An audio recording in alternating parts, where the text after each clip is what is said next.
Are you considering moving to St. Johns County, Florida? In this video, moving to St. Johns, Florida, do not move to St. Johns County, Florida. I am going to go into the top 10 reasons why people either are leaving St. Johns County or are unhappy once they've relocated here from somewhere else. I'm going to go into those 10 reasons. I'm also going to give you another reason why people are leaving St. Johns County. Now, this last reason has not come up on any of my research, but I have had a couple of people tell me this as we are helping them leave our area. My name is Andrew Michael. I am the team leader for the Coastal Haven Group, and we are going to do a deep dive into what it is like to live in St. Johns County, Florida. Let's get started. Okay, so the number one reason that came up in my research that people are leaving St. Johns County, or at least unhappy here, is the rapid population growth. And that is absolutely true.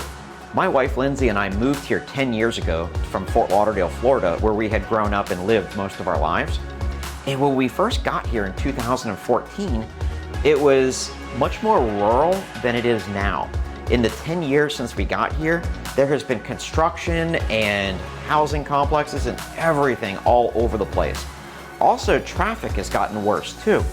So the overpopulation or the rapid population growth has led to a lot of headaches, and it's caused a lot of people to leave St. Johns County, Florida, who previously were happy here. So that did come up in my research, and I absolutely agree. So the number two reason that people leave St. Johns County is the rapid cost of living. Now here is something as a real estate agent and team leader in the area that I have noticed. In the real estate industry, we say, go west until you qualify. So what does that mean? Well, it means that the further east you are in our area, the more expensive it is for the same exact thing. For instance, I did a video a while ago comparing the cost. The video was about why people complain about Nocatee, which is a large master plan community here, at least why some people are complaining about it. And one of those things is the cost. And what I showed is you can get a very similar model home from David Weekley at that time, the same model built by the same builder. If you get it in Silverleaf as opposed to Nocatee, you're only a couple of minutes west, like maybe 15, 20 minutes west, but the price was way less. So that just kind of proves my point. You drive west until you qualify. So if the cost of living has gone up, or the cost of housing has gone up so much that you can't find what you want in, let's say, Ponte Vedra or in the eastern part of the county, then look a little bit to the west and see if you can meet your needs for your budget. But that is the number two reason, according to my research, that people are unhappy with St. Johns County, Florida. Next up is the overcrowded schools, and I have heard this one a lot, and I'll give you another reason why that's a problem. Any organization, I don't care which one it is. I don't care if it's the school board, I don't care if it's a private company, it doesn't matter. If you expand by leaps and bounds in a very short period of time, typically quality goes right out the window. I mean, how many times have you heard people complain about companies that used to be good, and then when they got really big, the employees weren't as attentive, the product wasn't as good, whatever the case may be, quality went downhill. Well, the school board, unfortunately, is not an exception, and in my humble opinion, and this is only my opinion, it's not really their fault. This is the cards that they got dealt by the developers and by all of the rapid growth. With lots of new houses come lots of new children living in the area, which means they have to now provide them with spaces for school. So this is absolutely true that the schools are becoming overcrowded and are expanding rapidly. As soon as from what I have seen, as soon as they can build a new school, it's pretty much automatically filled. And in a short time later, they're sticking portables out in the yard and using those as classrooms. Even though the building was just built, a few years before, or they're building them with the portables out there because while they were going through everything, the need got to such a point that they couldn't house all the students in the school anymore. Now here's where this can become an issue for you too. That's say, for instance, your child, you want them to go to a particular school. Okay, when you buy your house today, you may be zoned for that particular school. But down the road, they may build a new school and they may change it around. In fact, they've done that several times. Nocatee recently had that happen when Pine Island Academy. Now granted, it's a brand new school. It's not like they're busing the Nocatee kids way out into another place or something. But what happened is all of the kids in certain parts of Nocatee were used to going to a school. Well, once Pine Island Academy opened, then they got rezoned for that school. And there's already another school that's scheduled to open in Seabrook, in the Seabrook area of Nocatee, which will have the same effect again. So it's very possible that you could buy a home here in a particular neighborhood and because of the schools, only to find out that down the road, you're going to go to your child's going to be rezoned to a different school. So that's another drawback to the rapid expansion of schools. Next up is limited public transportation. I've talked about this on a couple of my videos, and I absolutely agree with it.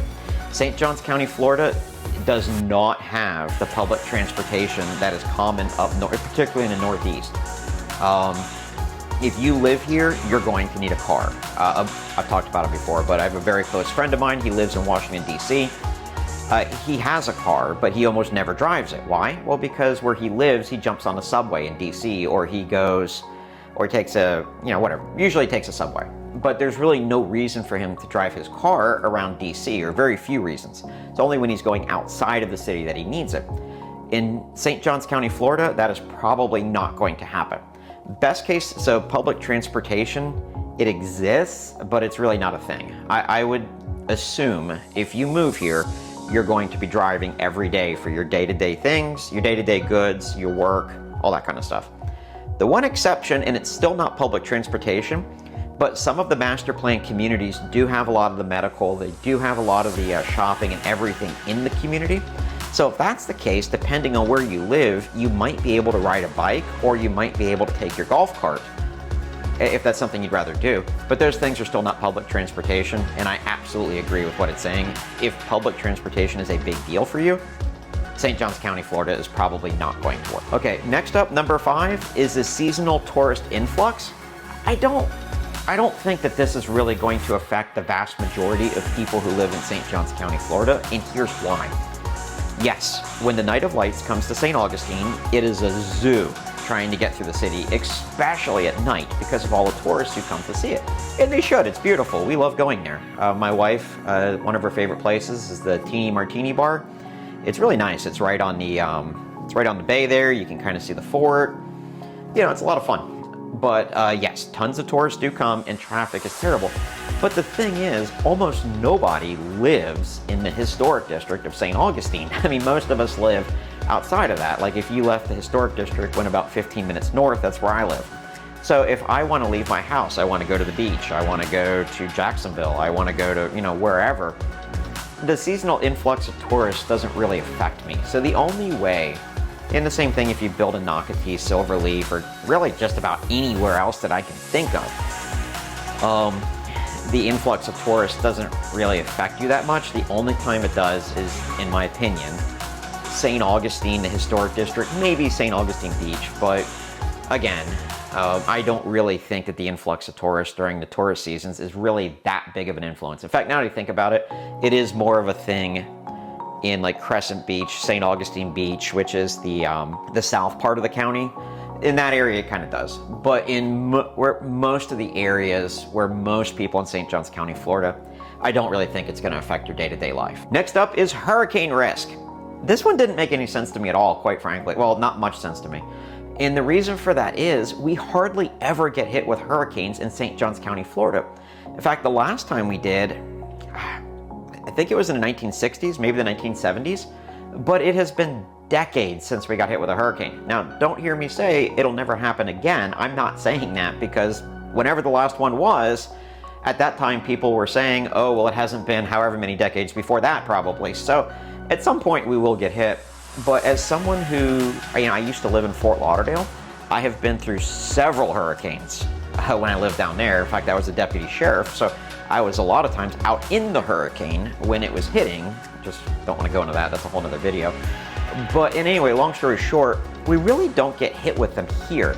Now, what we do get is sometimes the storms will come close and the water levels will rise. And in some of the older neighborhoods, like Davis Shores, for instance, they do have flooding, or houses that are right along the St. Johns River. They'll have flooding as well. Why? Well, because the water tables rose, even though we didn't get hit by the storm.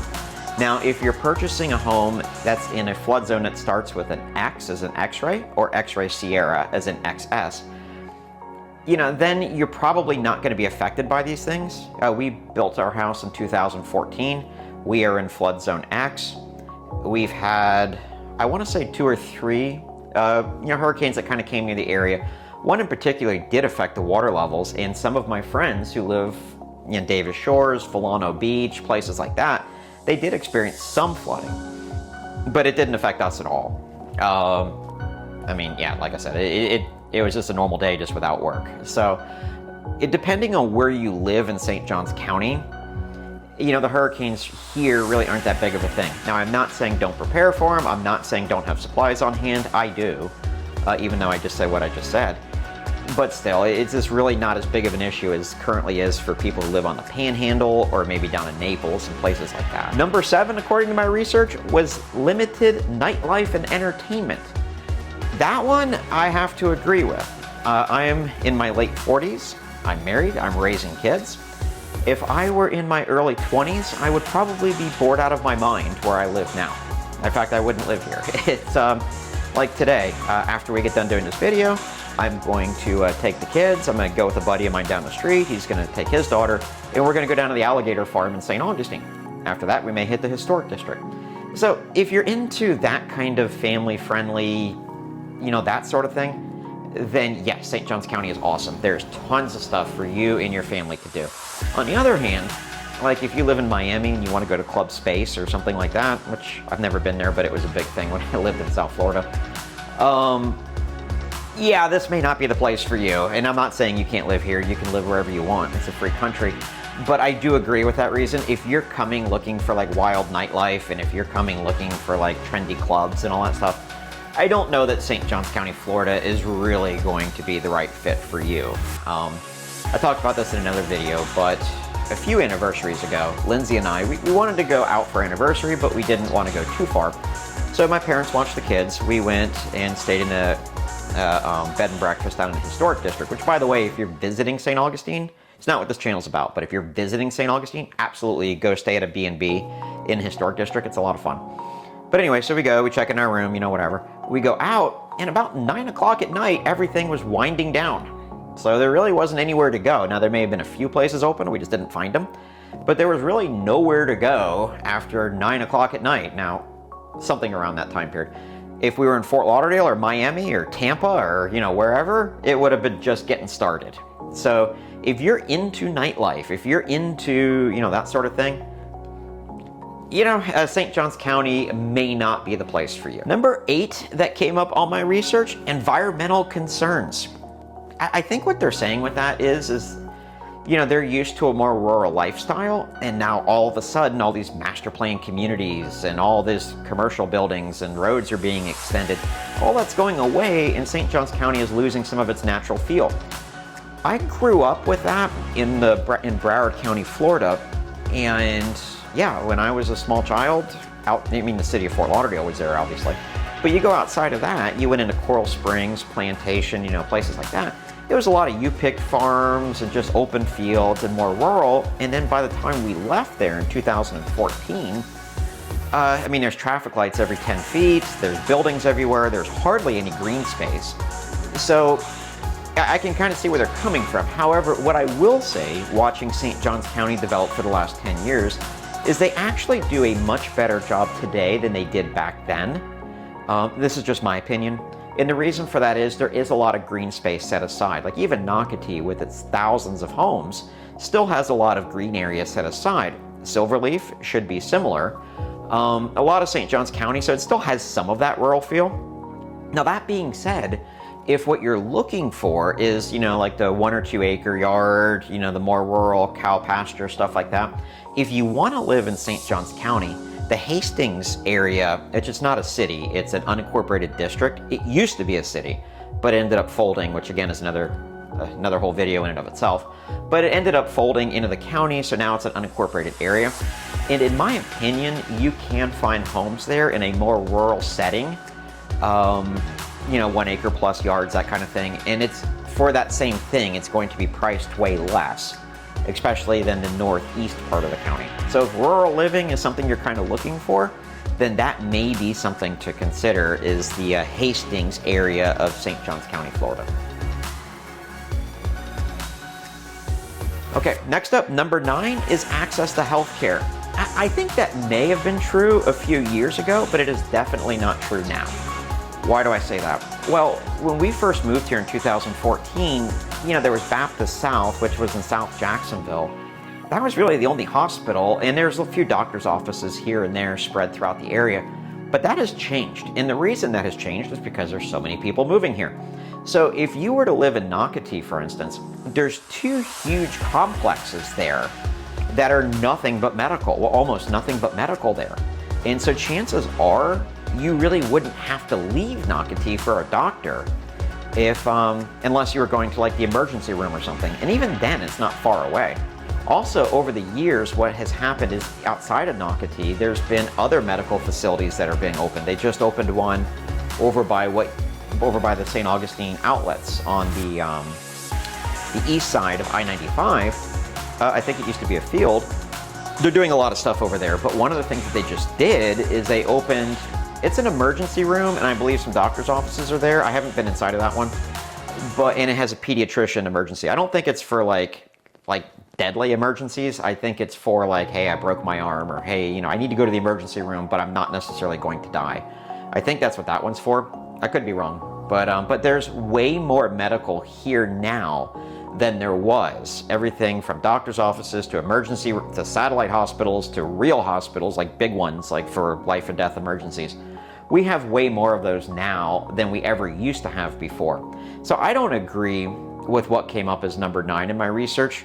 The other thing is too, some people who need that need access to Mayo or Baptist, some of the Baptist hospitals, a lot of those are in Jacksonville, either downtown or South Jacksonville, so it's not a far drive, like Wolfson Children's Center. One of our children had to go for a while, and it really wasn't that far of a drive to get to Wolfson Children's Hospital, which, by the way, that's a children's hospital that is attached to the Baptist hospital. So, number 10 is the job market limitations. I would think that would depend on your industry. We have a lot of medical here in St. Johns County in Jacksonville. Also, a lot of people don't necessarily work in St. Johns County. It's what we call in the real estate world a bedroom community. In other words, a lot of people will go into work in the city of Jacksonville, and then they turn around and come home to St. Johns County. In fact, that's what my wife does. She works in downtown Jacksonville, but we live here in North St. Johns County, Florida. So I don't agree with this, but I would say as far as limited job opportunities, I would say it really depends on what you do, what your field is, and I can't make a video about every single field, obviously. But in my opinion, you know, and again, back to the first reason, the rapid population growth, there's tons of people moving here, there's tons of businesses opening here, so it would stand to reason that you would also have tons of job opportunities depending on what it was that you do. By the way, if you're getting anything out of this video, if you're enjoying it, if you're finding it informative, throw a comment down below. Would love to hear your thoughts. I do try to respond to every comment. Some of them are kind of crazy, so I don't respond to them, or offensive. But if you have a legitimate question, and that, you know, if you have a question, you'd like me to answer it, then absolutely feel free to throw a comment down below, and I will do my best to answer it within 24 hours. Okay, so that was the 10 reasons that came up in my research that people are either leaving St. Johns County, Florida, or are unhappy once they locate here. But what's the 11th reason that people have left? And I think this is general in Florida, not so much just St. Johns County, and that's the political atmosphere. Now, we don't talk about politics on this channel, so we're not going to do that. But what I will say is the COVID real estate boom, whatever you want to call that, definitely changed our population. And we had a lot of people who were fleeing the restrictions, the lockdowns, all the stuff that other states up north and in California, New York, New Jersey, places like that, we didn't have those rules here. And I'm not saying we didn't have any, but we didn't have anything remotely close. So chances are, if you think that having to have a vaccination ID card before you go out, or if you think it's appropriate for the government to put those types of boundaries in place, you probably weren't moving to Ron DeSantis' Florida during that time period. In fact, and then the opposite is also true. If you feel like those things are a good thing, then you're probably leaving the state of Florida, because one of the things that changed with COVID, and again, this is my opinion, Florida has always been a slightly blue state. It was going back to the Civil War and even before, it has always been more Democrats than Republicans. Back then it was way more Democrats than Republicans. That gap kind of narrowed over the years. But with COVID, what happened was Florida went from being slightly blue, sometimes it went Republican in elections, but a lot of times it didn't. Well, it went from that to a Republican state. And there, for the first time ever during that time period, we had more registered Republicans than Democrats. Why does that matter? Well, a lot of people like that, and they came to Florida for that reason, but then the inverse is true as well. They also left Florida to go to other states because they didn't like all of that.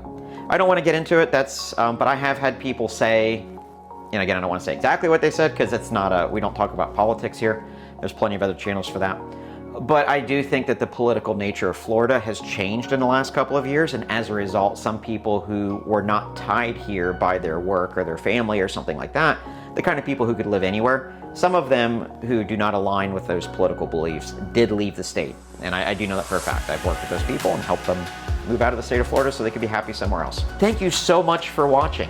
If you're considering moving to St. Johns County, Florida, or anywhere in Northeast Florida for that matter, definitely check out the relocation guide that just appeared on the screen.